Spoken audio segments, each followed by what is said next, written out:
most of the content you'll find on my channel tries to celebrate how important Sega was to me while I was growing up. While I do cover some bad games here and there, the majority of what you find is very much worth playing. Not so in this episode. This time I'm gonna cover the absolute worst games on the Sega Genesis. This list is very personal. I either wasted hard-earned money on them at retail, was stupid enough to give up a game in trade for them, or I rented them for a weekend of pain and suffering. These games look terrible, sound terrible, play terrible, and have little in the way of redeeming qualities. So powerful is my hatred for this group, I absolutely refuse to stain my gaming collection with their presence. I hope you guys enjoy my least favorite Sega Genesis games.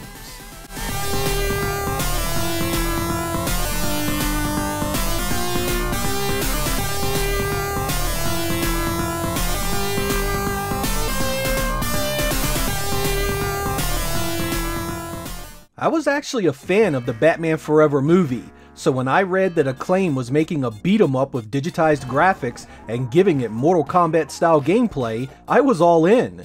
But man, did things go horribly wrong in the process. It was developed by Probe Entertainment and released in September of 1995, with full Sega 6-button controller support on a very decent sized 24 megabit card. Despite the setup for a great game, it all falls to pieces the moment you take control. While Batman has numerous attacks, none of them feel good when actually trying to use them against the enemies. Nothing connects with any real force. Jump kicks feel weak and ineffective. Getting caught between two enemies and getting batted back and forth only adds to the frustration. There's also a pile of platforming to do, and it's the kind that has you falling back down to the lower levels only to try again with the same result. The visuals are piss poor too, the kind of dithered, low-color trash that defined a number of the late 16-bit titles. Acclaim wasn't known for a super high-quality stable of games, but this was beneath even their usual dreck. A beat-em-up with Mortal Kombat gameplay sounds great for a Batman game, but this one swung for the fences and came away with nothing but strikeouts.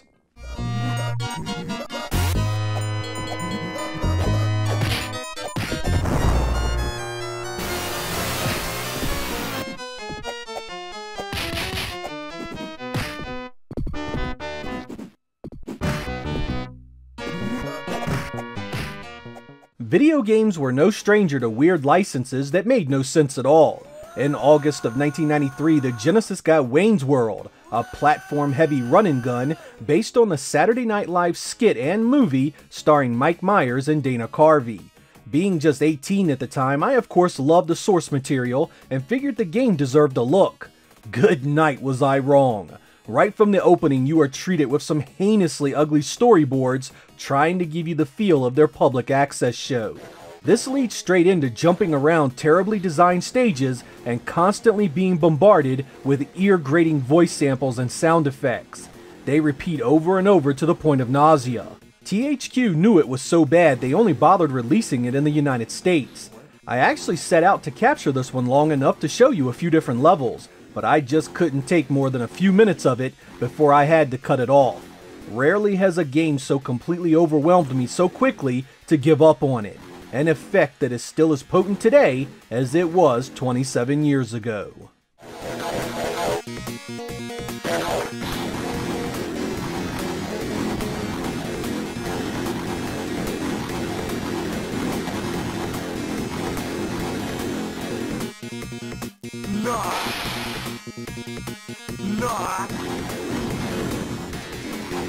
Sega was still developing Genesis titles well into the life of the Saturn, and Experts was one of those releases in June of 1996. It was meant to be a spin-off of Eternal Champions, but you wouldn't know it outside of being told that today. It's a side-scrolling beat-em-up with adventure and strategy elements. You have full control over a 3-person counter-terrorist team and can switch between them at any point. You must infiltrate the base, use each one's skills and weapons to navigate various obstacles and enemies, and save the day. The back of the box makes it all sound so cool, even trumping up claims you can have different effects on the game world depending on your decisions. Problem is, the game plays like complete dog shit and you'll see precious little of these interesting bits because you'll be fumbling around with the atrocious gameplay. I don't really need to say much more in detail. I mean, just look at the screen and you can tell it doesn't play well. Making things worse is the fact that the entire base you have to explore all looks the same, so it's really easy to get lost and you have to face the bad guys again and again, trapped in a rotation of tedium that quickly destroys your will to play it. I admire the attempt at huge pre-rendered characters, but man did Sega miss the mark here by a mile.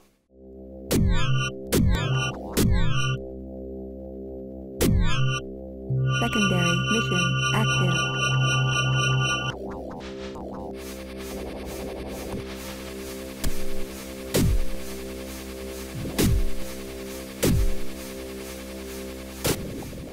Sometimes a bad game is made worse by technical shortcomings, and that definitely describes 1993's Awesome Possum here.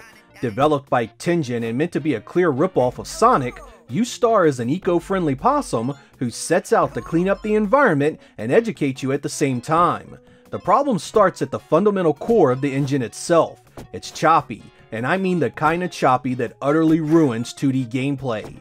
It feels as if the software is struggling to run frame to frame, and is on the verge of a complete lockup at any second. To make matters worse, the momentum feels completely unnatural. Whereas Sonic needed some speed to get up higher slopes, you easily move across every type of terrain here so fast, you wind up running into enemies constantly. This becomes incredibly tiresome in the later stages where it becomes a chore to avoid anything thanks to enemies, traps, and pit deaths everywhere. This game is so bad it makes other wannabe Sonic clones like Bubsy seem like masterpieces. The excellent voice samples are the lone redeeming feature of this otherwise terrible experience. It was never released in PAL territories. Awesome, Mr. Machine on Fun! I'm Possum! Alright! Leave me alone!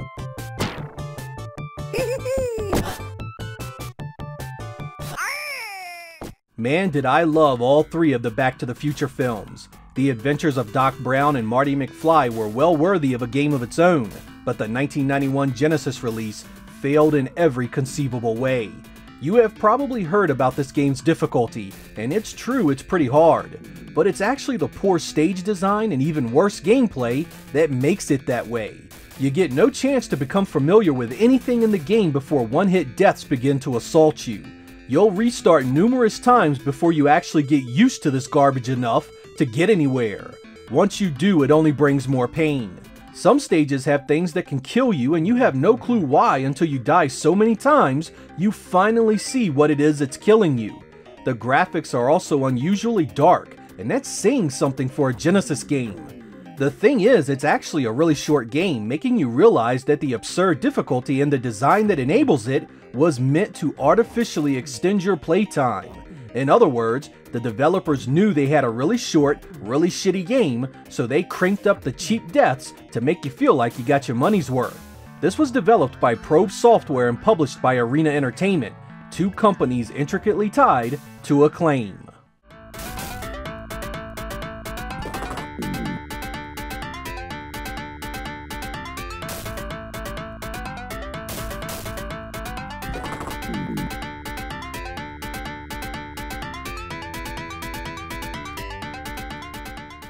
Double Dragon has a long and storied history of being really decent 8-bit home titles, but man did things go south when the series made its way to the Genesis. Every one of them sucked, but Double Dragon 3 here takes the crown of King of Sucking. It was released in 1993 by Flying Edge, or what was basically Acclaim. This was a port of the arcade original with a bunch of stuff missing or just outright broken. The most egregious of these is the truly punishing gameplay. There are so many things wrong with it, it's difficult to pick a starting point. The hitboxes are all wrong, there's no stun animation for the bad guys, the damage inflicted on you is unreal, and every enemy attack reaches further and is more potent than your own.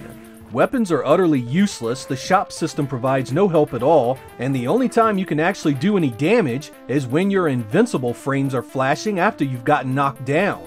That means in order to actually kill anything, you have to take damage yourself.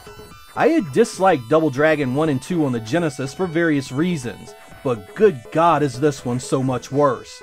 It really is a shame too because they got the sound and graphics quite respectable. On a platform of beat-em-ups as strong as the Streets of Rage series, this kind of second-rate, unsatisfying, and abysmal effort simply had no place. This was Acclaim trying to capitalize on Sega's success in the West by flooding the market with so much garbage they figured they'd sell some of it just because it existed. It's no wonder they're no longer around.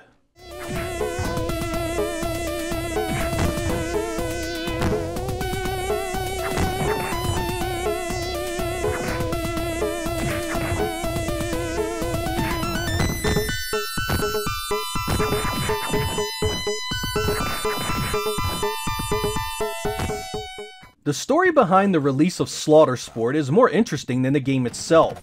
It was developed at a time when Activision was going through significant financial troubles and restructuring, which meant a US release was initially cancelled. It was finally picked up again by Razorsoft, who brought it over a year after the Japanese version. That dedication to see it released would make you think it was totally worth your time, but you'd be dead wrong. This complete shitfest of a one-on-one fighter is one of the most broken, infuriating, and unplayable messes I've ever had the displeasure of wasting time with. You are trapped in Mondu's Fight Palace and must do battle to the death, and death is what you'll receive plenty of. Nothing here works at all. The one-on-one battles actually allow you to have your back to an opponent and you need to turn around to face them. Get knocked down, you get up with your back to them. Awesome. Attacks have no rhyme or reason as far as what lands and what doesn't. Your opponents can actually walk through so many of your moves that it seems like the engine itself is just straight up broken. Fights quickly devolve into just mashing buttons and a frantic effort to try and do some kind of damage, but the AI is much better than you at actually scoring hits. People talk often about bad fighting games. You don't know what a truly bad fighting game is until you play this steaming heap of garbage.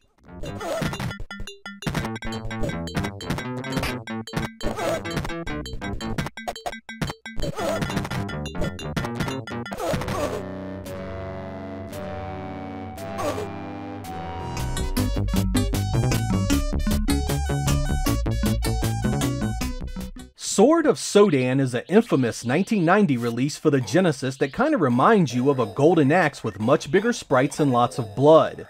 I bet you ask yourself, are people too harsh on this game? Can a little bit of time and effort make it better? Absolutely not. Any of the time you spend in this game is akin to being kicked in the nuts and then asking for another kick immediately after. Utterly shite gameplay from the moment the game starts moving. Every animation looks so unnatural, like it's being played with mannequins, and the stage design is just of the worst type.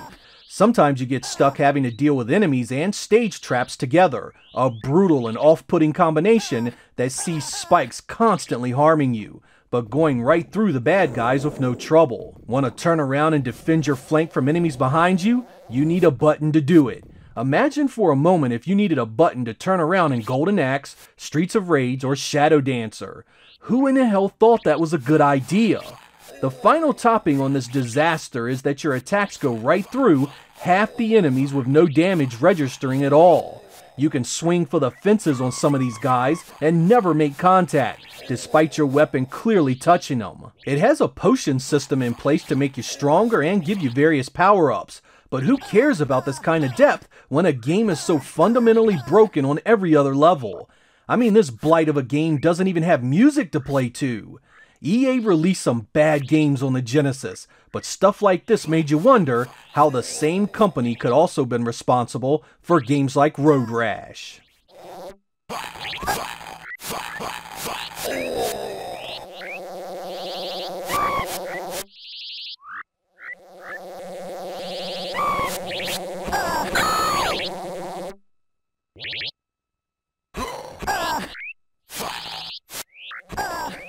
Man, did I love me some Terminator 2 when I was a kid.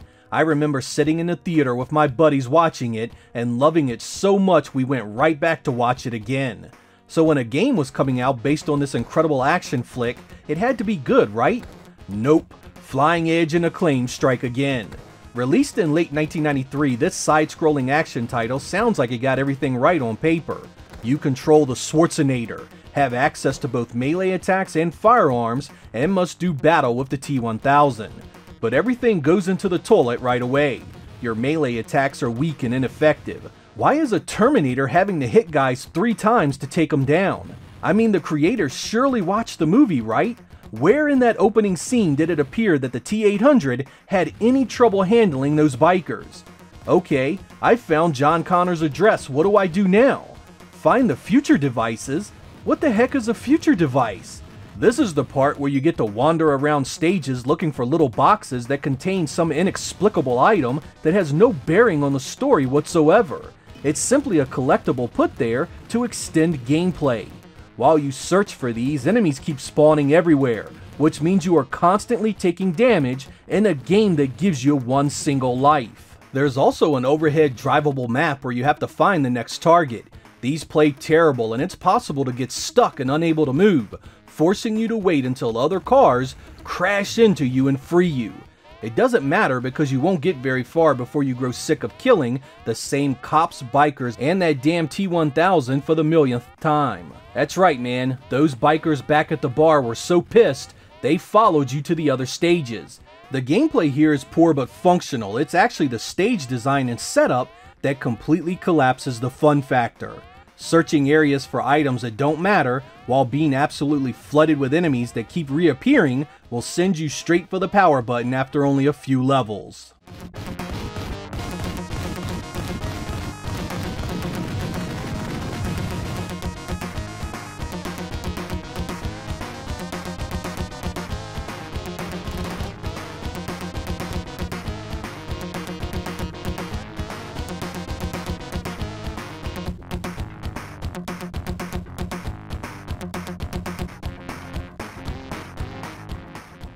Of all the games we have looked at in this episode, Dark Castle holds a special place in my heart of absolute hatred.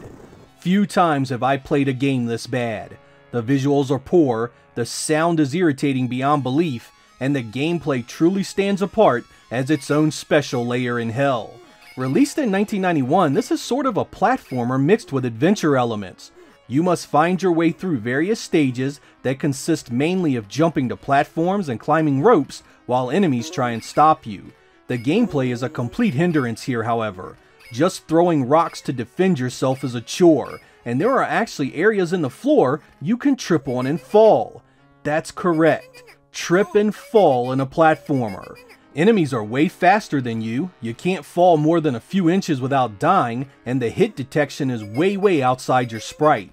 But the developers weren't content with just making the game difficult and unfun to play.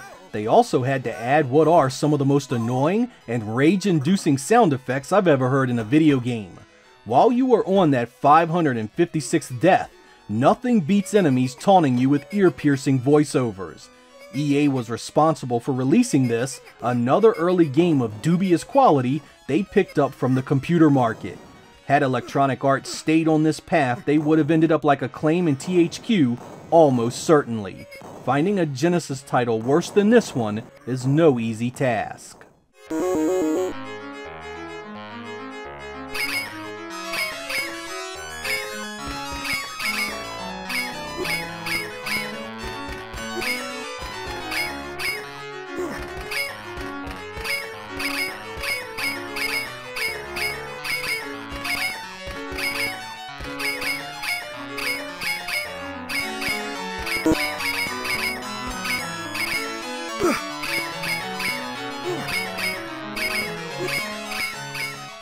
This episode actually began life as a group of games I wanted to give a second chance to.